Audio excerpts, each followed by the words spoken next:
หนุ่มลาวทำงานในประเทศไทย7 เดือนเก็บเงิน2 ล้านบาทซื้อรถฟอร์จูเนอร์ผู้ใดแน่ขับเสือเนาะบ่าวยอดกับฝากเตือนเด้อฝากเตือนเนี่ยหนุ่มคนนี้เนาะซึ่งเป็นน้องที่ฮู้จักโม่โพดเจ้าก็ได้เนาะอย่าโม่หลายทำงานวันละ500เพิ่นว่าเก็บเงิน7 เดือนเนาะซื้อรถได้2 ล้านบาทแล้วก็มีที่ดินอีก4 ไร่ก็อย่าโม้หลายมันบ่แม่นความจริงก็ได้เนาะวันละ500มันสิได้บ่ไอ้2 ล้าน 7 เดือนเนาะมันจักปีจังสิได้2 ล้านคันวันละ500นะอย่าโม้หลายอย่าโม้หลายคนสิลุมด่าเจ้าเด้สุขุทุกคนเนาะพี่น้องเนาะมื้อนี้บะยูสิมาสัมภาษณ์หนุ่มลาวที่มาเฮ็ดงานในประเทศไทยก็คือเห็นงานนำบะยูนี่เลยพี่น้องเนาะว่าคือไผเนาะบ่ลังสวัสดีครับบ่ลังโอ้สวัสดีครับผมสวัสดีเอฟซีปายุสวัสดีครับทุกคน มื้อนี้บะยูสิมาถามบ่ลังมาเฮ็ดงานอยู่ในประเทศไทยนี่ได้จากเดือนได้จากปีเด้เนาะเห็นงาน7 เดือนกว่า7 เดือนกว่าเนี่ยยังมาหอด87 เดือนกว่าๆเนี่ยบ่ลังนี่ได้เก็บเงินนี่ได้หลายเลยเนาะได้หลายแล้วบ่หรือว่าจังได๋คันที่ว่าหลายมันก็บ่ได้หลายหรอกนะมันก็พออยู่พอกินพอใช้ไปสั่นแหละซื้อรถซื้อร่างเลย ได้ยินข่าวว่าบ่ลังซื้อรถเนาะรถยังเนาะบ่ลังเนาะซื้อรถ Fortuner สีแดงอยู่จังหวัดชัยภูมิชื่อบลังเองบอกออกชื่อเป็นของบลังหรือออกเป็นชื่อของพ่อของแม่บริบาเดี๋ยวของบลังออกเองเนาะชื่อบลังเลยราคาฟูจิเนอร์ประมาณ2 ล้านกว่าบลังแรกนะก็บ่ได้อยากได้ดอก Fortuner มันอันนี้มันเครื่องล่างบ่ค่อยดีแล้วก็เลยว่าจะไปซื้อ Ford Raptor ถือเงินไป2 ล้าน7ไปเงินมันพอมันFord Raptor มัน3 ล้านเด้อันนี้ว่าซื้อไป2 ล้าน7มันพอจะ Fortuner ก็เลยซื้อมา Fortuner บลังเฮ็ดงานอยู่ในประเทศไทย7 เดือน7 เดือนแต่ว่ามีเงินซื้อฟอร์จูเนอร์แม่1 คันแม่บลังเฮ็ดงานหยังเอาส่งน้ำแข็งชนน้ำแข็งในมือหรือแต่บลังมื้อละ500กราบสวัสดีและกราบสวัสดีพ่อแม่พี่น้องทุกๆคนที่เข้ามาเบิ่งคลิปก่อนด้วยพี่น้องเด้อคลิปนี้จะมาเว้าเกี่ยวกับแรงงานลาวที่มาเฮ็ดงานในประเทศไทยนะพี่น้องก็คือเพิ่นบอกว่ามาเฮ็ดงานในประเทศไทย7 เดือนได้เงิน2 ล้านบาทป้าตุพี่น้องโอ้โหเนาะเฮ็ดงาน7 เดือนได้2 ล้านบาทแต่ค่าแรงวันละ500ป้าตุมันสิได้แนวใดเนาะวันละ500เพิ่นว่า7 เดือนเพราะว่าได้2 ล้านบาทปาทิโทมันบ่คือหลายแท้เนาะอันนี้หลายคนก็สิบ่เชื่อแล้วเนาะประมาณนี้แหละเนาะแต่ก็น่าจะเว้าลิ้นรวมหัวเนาะเบิ่งทรงแล้วเนาะก็คือซื้อทั้งรถ Fortuner เนาะป้าบ่ธรรมดาเลยคำว่าของเพิ่นเนาะก็คือน่าจะเว้าเอาหมอนเนาะพี่น้องเนาะก็คือแปลว่า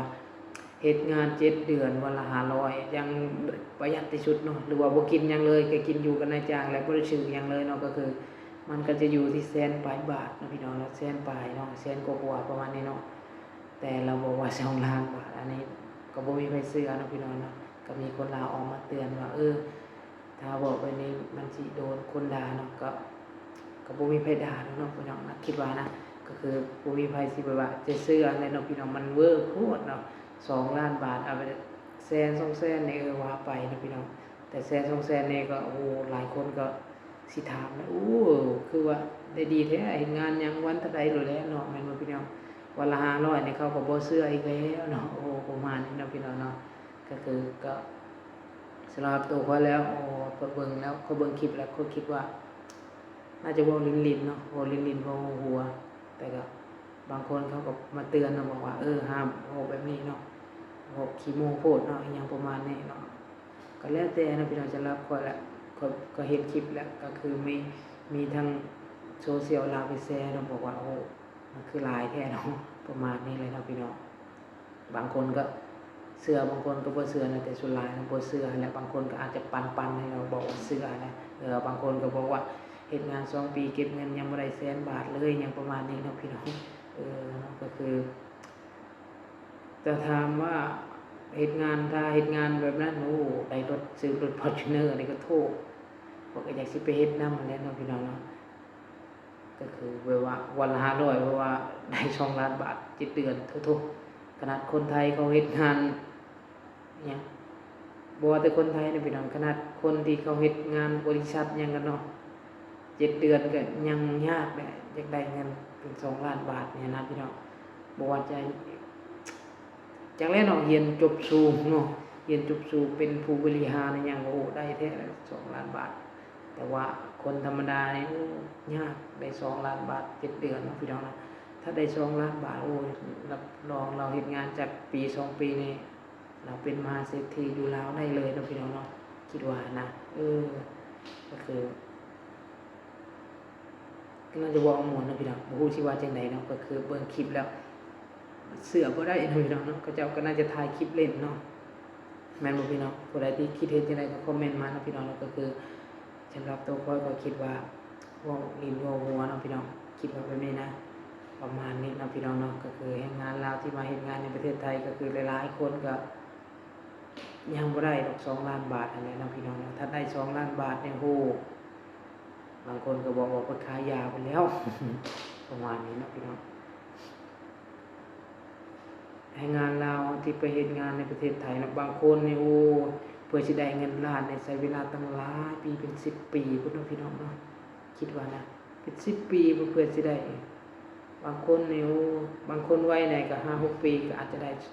เงินล้านเนาะพี่น้องแต่ว่า2 ล้านนี่โอ้ยากเนาะพี่น้องนะคนธรรมดาที่ไปเฮ็ดงานอยู่ไทยเนี่ยนะบ่ได้ดูถูกเนาะพี่น้องแต่ว่าค่าแรงขั้นต่ำวันละพันขนาดนั้นเนาะทันได้เนาะพี่น้องนะเดือนละ30,000เนาะเดือนละ30,000ก็ปีนึงเท่าไหร่ปีนึงเท่าไหร่บ่พี่น้องก็คอมเมนต์มาแน่เนาะก็คือวันละพันก็มีน้ำหมู่กว่าที่เฮ็ดงานเช็ดกระจกเนาะพี่น้องนะเช็ดกระจกตามตึกสูงๆเนาะพี่น้องขี่สลิงแล้วก็หาเช็ดกระจกนะหมู่ก็ได้วันละพันเนาะพี่น้องเนาะแต่ว่าสูงให้เราต้องสู้กับความสูงนะพี่น้องโอ้โหแต่ละมื้อแต่ละวันนี่แบบว่าต้องหอยตุ้งเต้งแล้วก็หาเซ็ตกระจกตามตึกสูงๆเนาะได้วันละพันเนี่ยอยู่ดนเนี่ย4 ปี5 ปีถ้ารวมปัจจุบันก็น่าจะ5-6 ปีแล้วเนาะพี่น้องก็คือโทรถามแต่เมื่อก่อนก็ช่วงหลังๆนี่ก็บ่ได้ติดต่อกันแล้วเนาะก็คือโทรไปถามว่าโอ้เฮ็ดงานแบบนี้เงินเดือนเท่าไหร่ได้เป็นวันละพันว่ามื้อใดไปเฮ็ดก็ได้มื้อใดบ่ได้ไปเฮ็ดก็บ่ได้นี่พี่น้องมื้อเวลาฝนตกอีหยังบ่ได้ไปเวียกก็บ่ได้ประมาณนี้แต่ถ้ายามแล้งยามนี้เนาะฝนมันตกพายุบ่เข้าก็สิได้ไปตลอดนะพี่น้องก็พอได้วันละพันเห็นหมู่บอกนะประมาณนี้นะพี่น้องนะบางทีก็ไปเชียงใหม่บางทีก็ไปไปหลายทั่วจังหวัดนะพี่น้องทั่วอยู่ประเทศไทยนี่แหละวันใดมีตึกสูงๆวันใดตึกบ่สูงก็แล้วแต่เนาะเขาติดต่อมาก็ไปเนาะบางทีก็นั่งนอนไปได้เห็นหมู่บอกว่าเฒ่าแก่พาไปเนาะนั่งนอนไปขี่รถไปทั่วเกือบทั่วประเทศไทยแล้วมั้งวันใดตึกสูงๆเนาะเขาจ้างไปประมาณนี้นะพี่น้องเนาะสำหรับคนลาวอยู่ประเทศไทยเนาะโอ้สู้ต่อไปเนาะสำหรับผู้ใดที่ยังบ่ได้เงินล้านก็ให้สู้ต่อไปเนาะเบิ่งยังลาวได้ใหม่งานอยู่ไทย7 เดือนได้2 ล้านบาทแหละซื้อรถ Fortuner ของโธ่ตายเป็นมหาเศรษฐีอยู่ลาวเลยแหละทำงานใน Fortuner สีแดงเนาะโอ้โหเนาะโอเคนะพี่น้องเนาะทำมาก็อย่าลืมกดไลค์กด Subscribe เพื่อเป็นกำลังใจให้คนนะพี่น้องเด้อกราบขอบใจทุกๆคนที่เข้ามาเบิ่งคลิปค่อยเด้อพี่น้องเด้อคลิปนี้ก็สิจบประมาณนี้เนาะพี่น้องเนาะกราบขอบคุณและขอบใจทุกคนที่เบิ่งคลิปก่อนนะถ้าบ่เป็นการรบกวนกดติดตามกดไลค์ให้แน่เนาะพี่น้องเนาะบ๊ายบาย